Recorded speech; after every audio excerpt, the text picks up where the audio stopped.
Hello সবাইকে, তো কেমন আছো তোমরা সবাই? দেখো, আজকে আমি বসে পড়েছি একটা রং, মাটির পাটি আর একটা তুলি নিয়ে।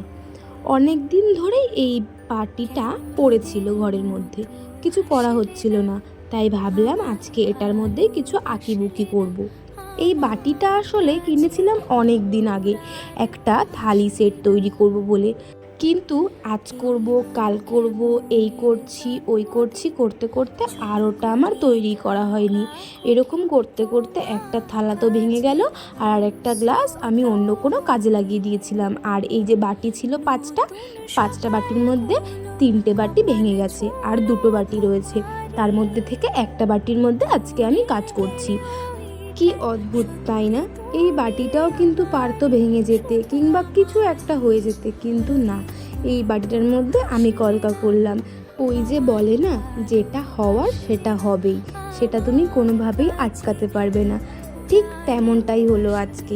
এই বাটিটা সেই কবে থেকে পড়েছিল আমাদের বাড়িতে, আমি ভাবিনি কোনো দিনও যে এটার মধ্যে আমি কলকা করব। কিন্তু আজকে কি একটা মনে হলো, হঠাৎ এটার মধ্যে আমি কলকা করলাম। তো দেখো, কথা বলতে বলতে আমার কলকাটা করাও কমপ্লিট হয়ে গেল। তোমাদের এই ডিজাইনটা কেমন লাগলো জানিও। সম্পূর্ণটাই আমি আমার মন থেকে করেছি। আমি অত ভালো কলকাট তো করতে পারি না, তবে যেটুকু পেরেছি করেছি। কেমন লাগলো জানিও।